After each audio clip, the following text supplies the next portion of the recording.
saben lo que tecleas, saben las búsquedas que haces, saben un montón de cosas. Toda esa información junta y procesada es petróleo.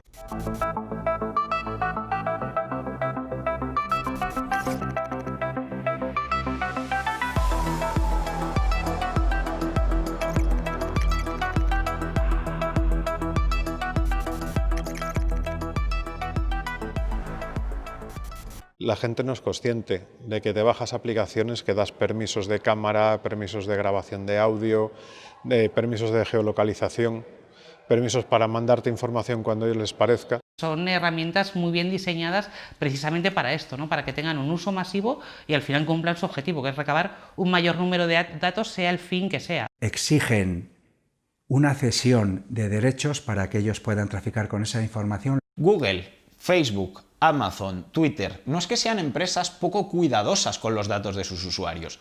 Son muy cuidadosos con los datos de sus usuarios, se encargan de recopilarlos sistemáticamente, de agregarlos, se los ceden a otras empresas que a su vez juntan datos entre distintas plataformas y los cuidan muchísimo porque es su gran valor de mercado. Juegan a un juego que es: te tengo enganchado a mi plataforma todo lo que puedo para que generes información que yo pueda monetizar, y con esa información que puedo monetizar a su vez te estoy colocando aquí estos anuncios para que compres, o le estoy vendiendo esa información a un determinado partido político porque quiere utilizarlo para una campaña electoral.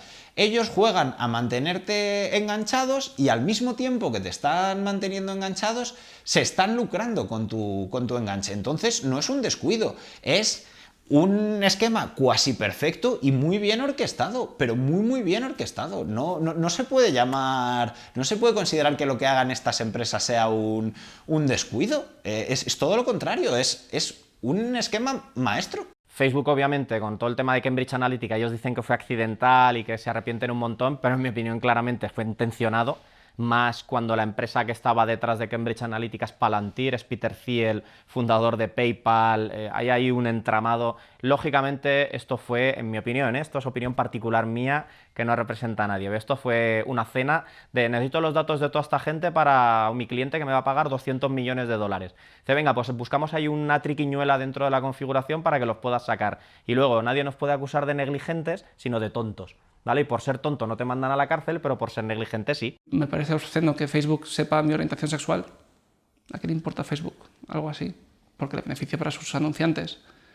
Pero ¿hasta qué punto necesita un anunciante saber algo así? Es que al final todo se reduce en cuánto se puede conseguir a partir del más mínimo dato. Facebook, por ejemplo, pues ha dicho muchas veces: sí, queremos ser más transparentes, y Zuckerberg y tal, pero toda su forma de hacer dinero está basada, todos sus algoritmos y su forma, su negocio, está montado en microsegmentar perfiles de usuarios. Entonces, pues, permíteme que seamos escépticos, Zuckerberg, porque si tú me sales a dar una rueda de prensa y me dices que sí, que tú estás muy comprometido, pues aquí yo creo que necesitamos más hechos y menos palabras. Facebook es la empresa por antonomasia, pero porque es un conglomerado de empresas. Google es otra empresa por antonomasia porque es parte del grupo Alphabet, que es otro gran conglomerado de empresas. Tú estás usando un teclado que viene con el Android, que es un teclado de Google, que uno de los permisos que te pide es acceso a Internet. ¿Sabes? Está enviando información a casa ese teclado, saben lo que tecleas, saben las búsquedas que haces, saben un montón de cosas. Toda esa información junta y procesada es petróleo. O sea, no es petróleo, es platino. Es platino toda esa información. Ya no te cuento eso, lo que comentaba hace un momento de: me voy al hospital, me voy a una clínica, hago deporte, no hago deporte, saben si soy sedentario, saben lo que busco, saben mis preferencias. Ahora también tienes Google Pay. Puedes pagar con el móvil y que Google sepa qué estás comprando y dónde estás comprando y cuándo lo estás comprando, cuánto te gastas, cuál es tu poder adquisitivo, ¿sabes? Y estamos tan felices. Estamos tan felices con la mayor herramienta de control que ha tenido la humanidad. Tenemos, por ejemplo, el caso de Amazon y de Apple, donde nos venían diciendo constantemente: no os preocupéis, compraros un altavoz en vuestra casa, no guardamos ningún tipo de conversación, no escuchamos nada. De Amazon, como que no nos lo creíamos, ¿no? Ocurrió. Tuvieron que admitir que sí que almacenaban información y que era un asunto serio de privacidad. Cacharros en casa escuchando pasivamente lo que hacemos sin saberlo y sin haberles dado permiso. De Apple fue diferente porque Apple es verdad que tiene una política mucho más estricta en ese sentido, pero también mintieron con el tema de la política de cómo su altavoz almacena y cómo gestiona esas conversaciones, ¿no? Mientras no se les ponga coto y se les tire de las orejas y se les ponga alguna sanción, de primeras van al máximos. Hay compañías españolas, y prefiero no dar nombres, pero que pequeñitas, startups, que tienen un software de análisis de toda nuestra actividad online, en redes sociales. Incluso si tú no estás en redes sociales, si no tienes Instagram, Facebook, si no tienes nada, tus familiares los van a tener, tus amigos los van a tener. Son capaces de, como me decían, nosotros sabemos si tú estás viviendo por encima de tus posibilidades. Esto es una cita textual de cómo una startup española vende a aseguradoras sus capacidades tecnológicas. ¿Es legal? Sí. ¿Se debería regular más? Totalmente. ¿Somos conscientes de eso? No. Compartimos toda nuestra vida en redes sociales sin saber que empresas como estas, en Madrid, con sede de Madrid, al lado de nuestra casa, están vendiendo todo este tipo de tecnología a compañías del día a día con las cuales interactuamos. A veces les compensa la sanción.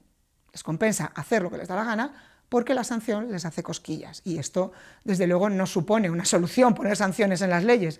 Las leyes no lo arreglan todo. Una empresa puede medir que si la sanción que se le puede imponer por un uso no acertado del dato es de 350.000 euros, por ejemplo, pero el beneficio que va a sacar es de 600.000 euros, entonces han medido el riesgo, pero les ha salido positivo. Tenemos que tener leyes y recursos para que las leyes se apliquen. Si todo esto no está coordinado y no podemos tirar de ello, no va a funcionar la seguridad.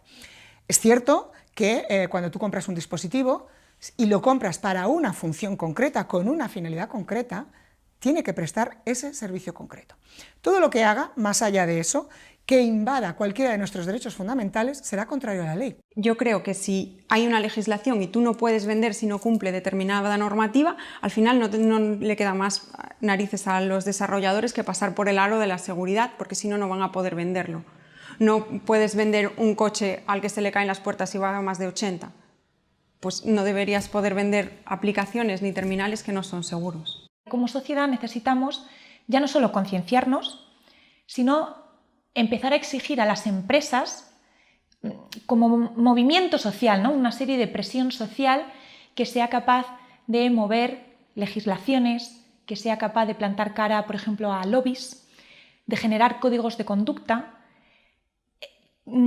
que pueda crear un cierto cambio social a un uso mucho más responsable y mucho más ético de información que no tiene por qué existir en un primer lugar en muchos casos. No es la primera vez que vemos incluso menores de edad que se suicidan por haber sufrido ciberacoso.